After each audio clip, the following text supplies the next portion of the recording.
Welcome to connected classroom. मैं हूं ज़ैनुल आबिदीन, आपका फिज़िक्स इंस्ट्रक्टर। आज के इस लेक्चर में हम चैप्टर नंबर 13 को स्टार्ट करेंगे, दैट इज़ साउंड वेव्स। तो हम ये देखेंगे कि साउंड वेव्स क्या होती हैं, जबकि प्रीवियस चैप्टर में हमने ये डिस्कस कर लिया था कि sound waves are mechanical waves. और आपको इस बात का पता है कि मैकेनिकल वेव्स के लिए मीडियम रिक्वायर होता है। और मैकेनिकल वेव्स कैसे प्रोड्यूस होती हैं? जब उस मीडियम में हम किसी किस्म की वाइब्रेशन या डिस्टर्बेंस क्रिएट करते हैं। तो पहले हम साउंड को डिफाइन कर लेते हैं कि साउंड क्या होता है। ओके, तो sound is a mechanical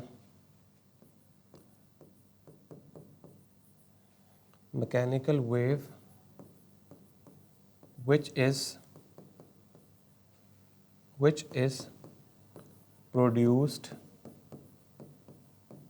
is produced due to vibration of particles of the medium.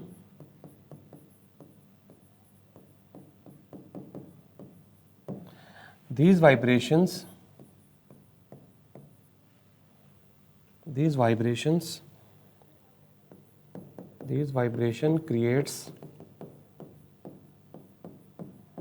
creates longitudinal waves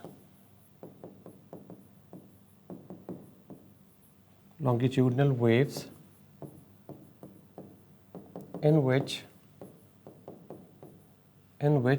particles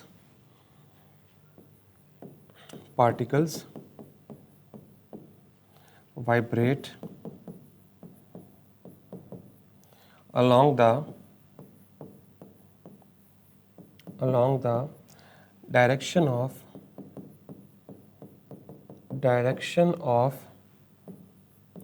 propagation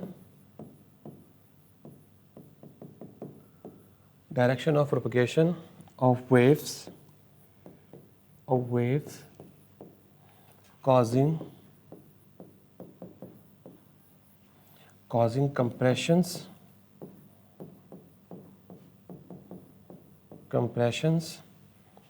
or rarefactions. Okay, तो इस तरह से हम साउंड वेव्स को डिफाइन कर सकते हैं कि साउंड वेव्स एक मैकेनिकल वेव है जो कि प्रोड्यूस होती है due to vibration of the particles of the medium. तो आपने ये बात याद रखनी है कि साउंड वेव हमेशा वाइब्रेशन की वजह से प्रोड्यूस होती है, जिसका सोर्स है दैट इज़ वाइब्रेशन। और ये वाइब्रेशन क्या करती है? लॉन्गिट्यूडनल वेव्स जो हैं वो बनाती हैं, और उसमें पार्टिकल्स की जो मोशन होती है वो क्या होती है? Along the direction of propagation of waves. और इसमें कंप्रेशंस और रेयरफैक्शंस बनते हैं। जैसे आपने स्टडी किया था कि जब हम डिस्कशन करते हैं इलेक्ट्रोमैग्नेटिक वेव्स की, तो उसमें हमारे पास क्रस्ट और ट्रफ बनती थी, जिसे हम ट्रांसवर्स वेव भी कहते थे। लेकिन लॉन्गिट्यूडनल वेव्स में हमारे पास रेयरफैक्शन एंड कंप्रेशन जो है वो बनेंगे। तो आई होप सो कि आपने नोट कर लिया होगा। हम अब नेक्स्ट मूव करते हैं, what are the sources of sound. Okay, तो अगर हम साउंड के सोर्सेज की बात करें, अगर हम साउंड के सोर्सेज, तो साउंड के बहुत सारे जो हैं वो सोर्सेज हो सकते हैं। ओके, जिनमें नंबर 1 हम डिफाइन कर सकते हैं क्लैपिंग। जैसे बच्चे क्लैपिंग करते हैं तो आपको आवाज़ आती है, ठीक है। नंबर 2 म्यूज़िकल इंस्ट्रूमेंट से जो साउंड क्रिएट होता है वो भी ड्यू टू वाइब्रेशन होती है। ओके, इसी तरह से नंबर 3 बर्ड्स चिरपिंग, चिड़ियों के चहचहाने की आवाज़, ये भी साउंड है, ठीक है। इसी तरह से थंडर, बादल के गरजने की आवाज़ भी जो है वो साउंड में आ जाती है। इसी तरह कार या कोई भी ऑटोमोबाइल का जो हॉर्न होता है वो भी आपके पास साउंड में आ जाता है। इसी तरह से नंबर 6 जो है, किसी भी किस्म की नॉइज़ जो जनरेट हो रही है वो भी साउंड में आ जाती है। तो इस तरह से आप नंबर ऑफ सोर्सेज को डिफाइन कर सकते हैं। ऑलराइट, तो ये सारे कुछ मैंने यहाँ पे सोर्सेज लिखे हैं, बाकी और बहुत सारे रिसोर्सेज हो सकते हैं जहाँ से साउंड जो है वो प्रोड्यूस हो सकता है, लेकिन साउंड हमेशा प्रोड्यूस होगा due to vibration of particles of the medium. I hope so कि यहाँ तक आपने अंडरस्टैंड किया होगा। ओके, तो अब हम देखते हैं कि हाउ साउंड इज़ प्रोड्यूस्ड। जी, कि साउंड जो है वो कैसे प्रोड्यूस होता है, यस क्वेश्चन है हमारा। How sound is produced. जी, तो हमने अभी पढ़ा है कि साउंड कैसे प्रोड्यूस होता है। So sound is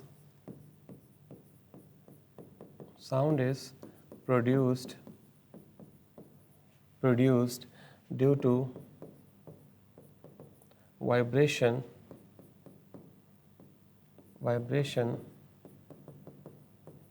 of particles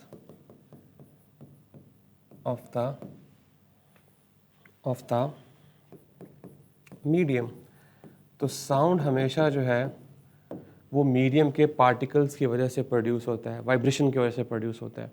तो इसके लिए हम एक एक्सपेरिमेंट कर लेते हैं, छोटा सा एक एक्सपेरिमेंट डिज़ाइन कर लेते हैं जिसमें हम ये प्रूफ कर सकें कि साउंड जो है वो वाइब्रेशन की वजह से जो है वो प्रोड्यूस होता है।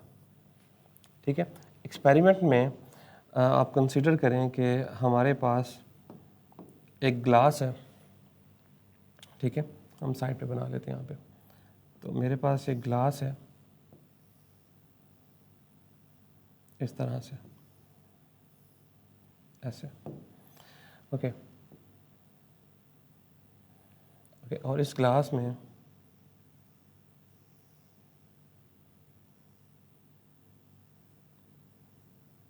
इस ग्लास को हम फिल करेंगे वाटर के साथ। यस, हमारे पास वाटर है।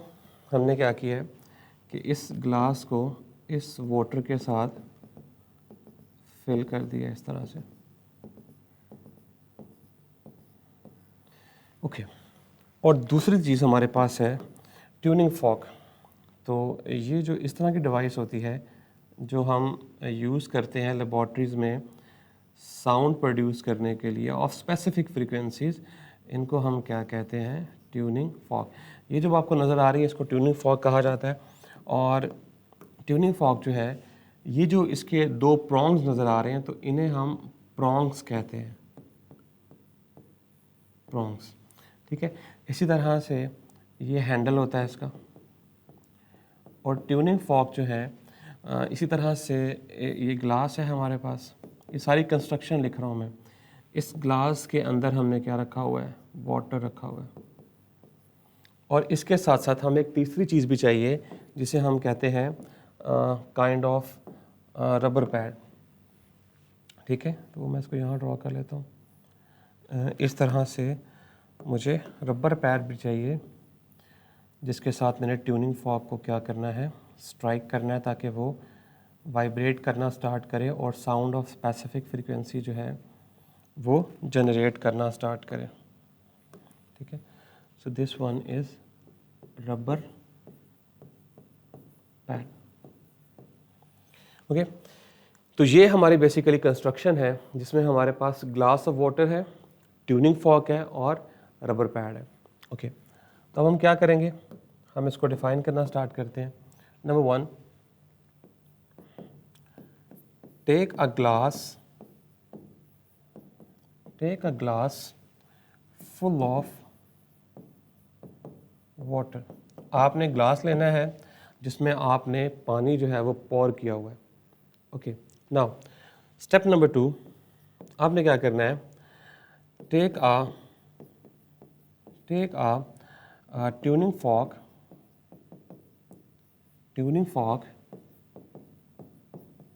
and strike it with a rubber pad. ठीक है, तो आपने क्या किया कि आपने इसको रबर पैड के साथ स्ट्राइक किया। तो जैसे ही आपने ट्यूनिंग फॉर्क पकड़ के रबर पैड के साथ स्ट्राइक करेंगे तो इसके जो प्रॉन्ग्स हैं, अगर मैं आपको विजुलाइज करवा सकूं, इसके जो प्रॉन्ग्स हैं वो कुछ इस तरह से, नहीं ज़रा थोड़ा सा लाइट कर देता हूँ। ओके, इसके जो प्रॉन्ग्स हैं वो इस तरह से वाइब्रेट करना स्टार्ट कर देंगे, टू एंड फ्रो, मीन्स उसे इस तरह से। ये तो मैंने एक दिखाया आपको, तो ये टू एंड फ्रो जो है वो क्या करना स्टार्ट कर देंगे, वाइब्रेट करना स्टार्ट करेंगे। ठीक है, okay. Number 3, this causes vibration into the prongs of the tuning fork। जैसे कि मैंने आपको भी बताया कि जब हम इसको स्ट्राइक करेंगे तो क्या होगा कि प्रॉन्ग्स वाइब्रेट करना स्टार्ट कर देंगे। ओके, नेक्स्ट क्या होगा कि नंबर 4 पे आप क्या करेंगे, place that tuning fork onto the surface of water and it produces sound of splashes। तो आपने किया क्या, आपने जो है वो ट्यूनिंग फॉर्क को रबर पैड पे स्ट्राइक किया। स्ट्राइक करने के बाद आपने उसी स्ट्राइकिंग जिस पोजीशन में वाइब्रेट कर रहा है आपने उसको पकड़ा और इस तरह से आपने वाटर की सरफेस पे लगाया। तो जैसे ही आप इसको वाटर के सरफेस पे लगाएंगे तो क्या होगा, इस तरह से स्प्लैशेस जो हैं वो क्या होंगे, क्रिएट होंगे। ये जो स्प्लैशेस क्रिएट होंगे ये किसी ना किसी किस्म का साउंड जो है वो क्या करेंगे, प्रोड्यूस करेंगे। तो इस तरह से आप बता सकते हैं कि साउंड जो है वो क्या करता है, वो प्रोड्यूस होता है due to vibration of particles of the medium. All right, तो ये हमारा छोटा सा एक्सपेरिमेंट है जो कि हमने अभी किया है। ठीक है, तो ये आप कोट कर सकते हैं अगर आपसे पूछा जाए कि हाउ साउंड इज़ प्रोड्यूस। तो sound is produce by vibrating bodies. जैसे मैंने आपको बताया कि ये बॉडी जो थी वो वाइब्रेट कर रही थी। जैसे ही मैं इसको इस ग्लास की सरफेस के वाटर सरफेस के साथ जाके मैंने इसको टच किया तो साथ ही चूँकि वाइब्रेट कर रही थी तो इसने डिस्टर्बेंस जो ये इसके पास डिस्टर्बेंस थी वही इसने उस मीडियम में भी क्रिएट कर दी और इससे स्प्लैशेस का साउंड जो है वो प्रोड्यूस होना स्टार्ट हो गया। तो इस तरह से आप ये एक्सपेरिमेंट परफॉर्म कर सकते हैं। ऑल राइट, ठीक है, तो नेक्स्ट चलते हैं। अगर आपने नोट करना है तो नोट कर लें। यस, ये नहीं तो इसको इस तरह से आप कंसाइज करके जो है वो लिख सकते हैं।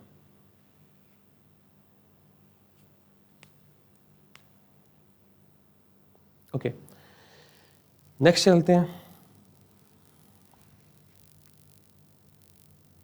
जी। नेक्स्ट ये है कि साउंड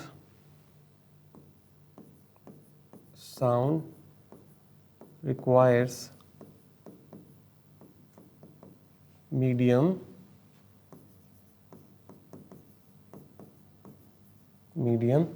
for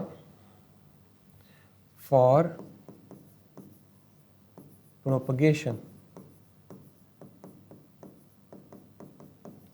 साउंड को प्रोपगेट करने के लिए मीडियम की ज़रूरत होती है। उसके लिए हम थोड़ा सा लिख भी लेते हैं कि sound is a mechanical wave and it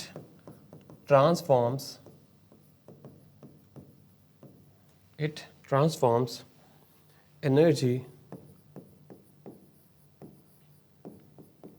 due to vibration and causes the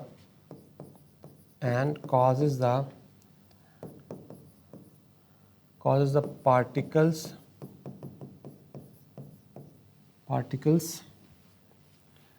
of the medium to vibrate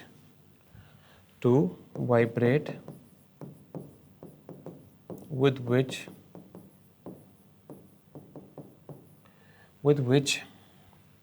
sound waves travel through the medium.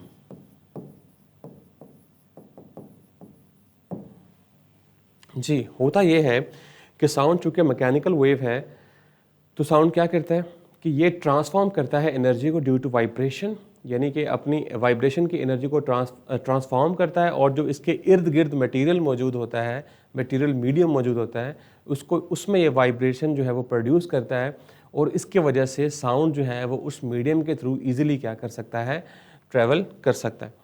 अब इसके लिए हम यूज़ करेंगे एक एक्सपेरिमेंट, ठीक है, और हम ये प्रूव करेंगे, यानी हमारी स्टेटमेंट ये होगी, sound cannot travel through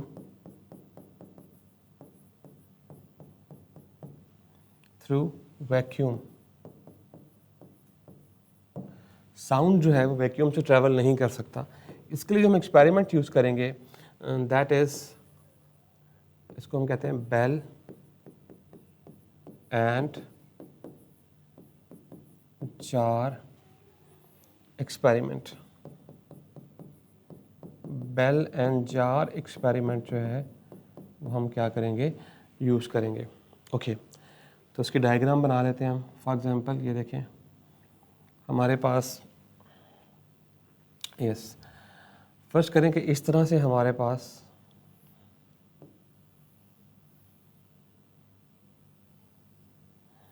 okay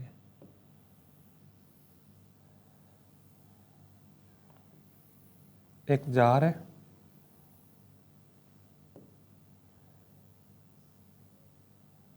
इस तरह से हमारे पास जार है, ओके, और ये इस तरह से थोड़ा सा चेंज करना पड़ेगा, इसे हम कर लेते हैं।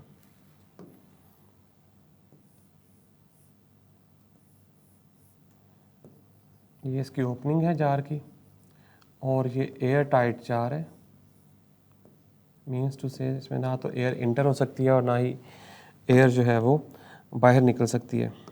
इसके साथ हमने यहाँ पे एक वैक्यूम पंप जो है वो अटैच किया हुआ है।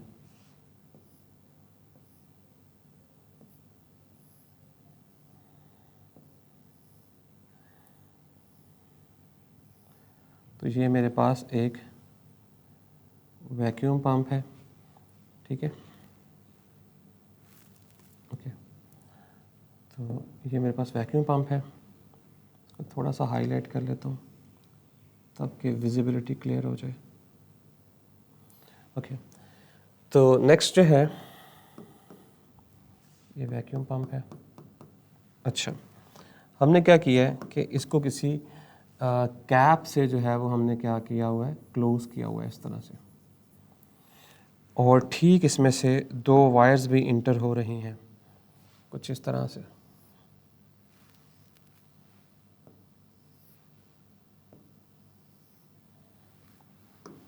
ठीक है, तो इस तरह से दो वायर्स भी इंटर हो रही हैं, और ये वायर्स हमने कनेक्ट की हुई हैं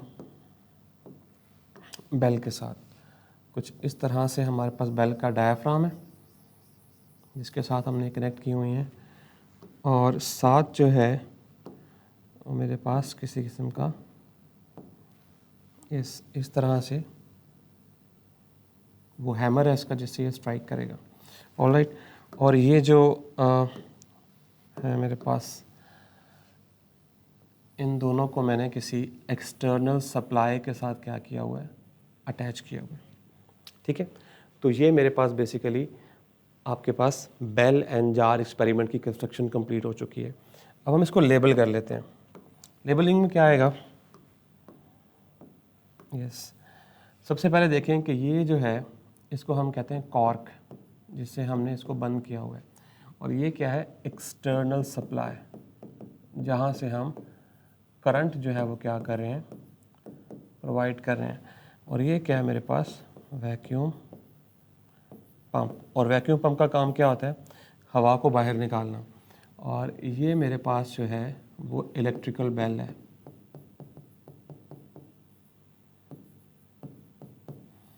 और ये जो है मेरे पास, that is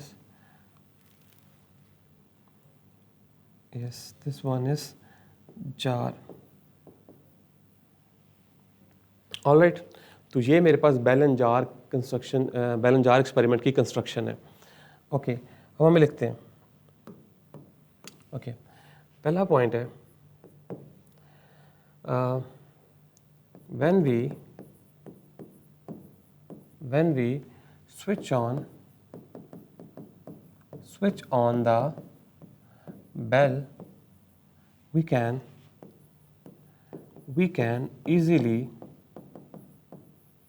easily heard the sound of bell। जब मैंने यहाँ से इलेक्ट्रिकल कनेक्शन को ऑन किया तो बेल जो थी उसकी आवाज़ मुझे बाहर की तरफ आ रही थी। उसकी जो आवाज़ है मुझे ईज़िली बाहर सुनाई दे रही थी क्योंकि इसमें एयर मौजूद थी। लेकिन जैसे ही नाउ, अब मैंने क्या किया, अब देखिएगा ज़रा, now when vacuum pump is switched on, then it started taking out air gradually। तो जैसे मैंने वैक्यूम पंप को ऑन किया है तो सारी की सारी एयर जो है वो क्या कर रहा है, अब इस जार में से बाहर निकाल रहा है। अच्छा, फिर क्या होगा? With the passage of time, with the passage of time,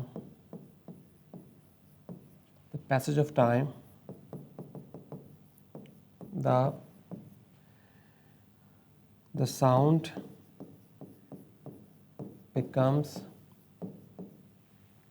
becomes faint। तो आहिस्ता आहिस्ता जो है वो आवाज़ कम होना शुरू हो गया क्योंकि हमने एयर जो मीडियम था, जो मटीरियल मीडियम था, उसको हमने उस जार में से बाहर निकालना स्टार्ट कर दिया। एट लास्ट, नंबर 4 है, at last when air is completely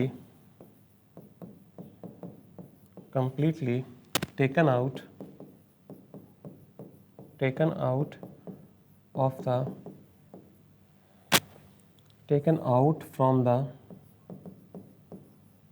from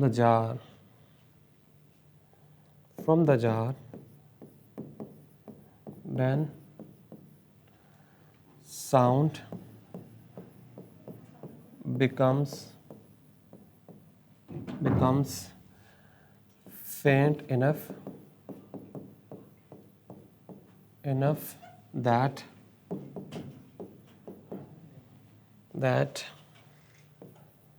we cannot listen to it, which means that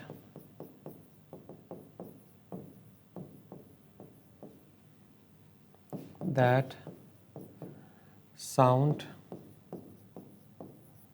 becomes zero।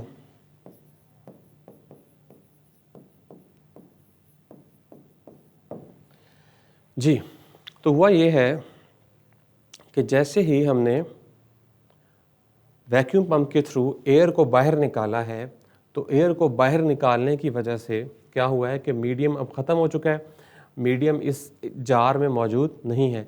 इस वजह से अब हमें साउंड की आवाज़ जो है वो बिल्कुल नहीं आएगी। तो इसलिए हम कह सकते हैं कि साउंड को प्रोपगेट करने के लिए मटेरियल मीडियम की ज़रूरत होती है। तो अगर इससे रिलेटेड क्वेश्चन आपसे पूछा जाए तो आप इस एक्सपेरिमेंट की मदद से बता सकते हैं कि sound requires a medium for their propagation. तो ये था आज का लेक्चर, जिसमें हमने देखा कि साउंड जो है उसको मीडियम की ज़रूरत होती है, और इसके साथ साथ हमने देखा कि जस्ट अ मिनट, इसके साथ साथ हमने देखा कि क्या साउंड जो है वो किस तरह से जो है वो प्रोड्यूस किया जाता है, और उसके साथ हमने देखा कि सोर्सेज ऑफ साउंड कौन कौन से हैं, और शुरू में हमने देखा कि हम किस तरह से साउंड को डिफ़ाइन कर सकते हैं। तो ये था आज का हमारा इंट्रोडक्टरी लेक्चर। आई होप सो कि आपने अंडरस्टैंड किया होगा। अगर आपकी कोई क्यूरीज हैं तो आप रियल टाइम भी पूछ सकते हैं लाइव चैट में, और इसके अलावा आप यूट्यूब के कमेंट सेक्शन में भी पोस्ट कर सकते हैं। तो हम कोशिश करेंगे कि आपको जल्द से जल्द आंसर दे दें। So this is all from my side. Stay connected with us. This is Anul Abidin signing off.